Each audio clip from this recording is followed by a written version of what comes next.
بسم اللہ الرحمن الرحیم۔ السلام علیکم ورحمۃ اللہ وبرکاتہ۔ اسلامک ورلڈ کے ناظرین، آج ہم صحیح بخاری کی احادیث نمبر 11، 12، 13 اور 14 کا مطالعہ کریں گے۔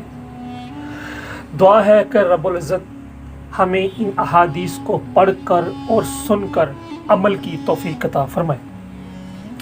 اب ہم احادیث نمبر 11 کا مطالعہ کریں گے۔ 11 نمبر احادیث سماعت فرمائیں۔ بسم اللہ الرحمن الرحیم۔ لوگوں نے پوچھا، یا رسول اللہ، کون سا اسلام افضل ہے؟ تو نبی کریم صلی اللہ علیہ وسلم نے فرمایا، وہ جس کے ماننے والے مسلمانوں کی زبان اور ہاتھ سے سارے مسلمان سلامتی میں رہے۔ صحیح بخاری احادیث نمبر 11۔ احادیث نمبر 12 سماعت فرمائیں۔ ایک دن ایک آدمی نے نبی کریم صلی اللہ علیہ وسلم سے پوچھا کہ کون سا اسلام بہتر ہے؟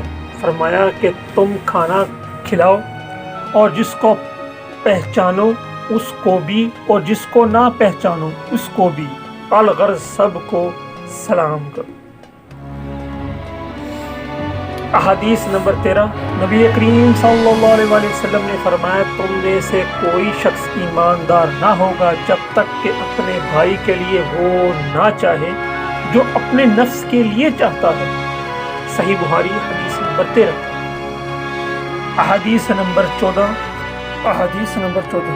بے شک رسول اللہ صلی اللہ علیہ وسلم نے فرمایا، قسم ہے اس ذات کی جس کے ہاتھ میں میری جان ہے، تم میں سے کوئی بھی ایماندار نہ ہوگا جب تک میں اس کے والد اور اولاد سے بھی زیادہ اس کا محبوب نہ بن جاؤں۔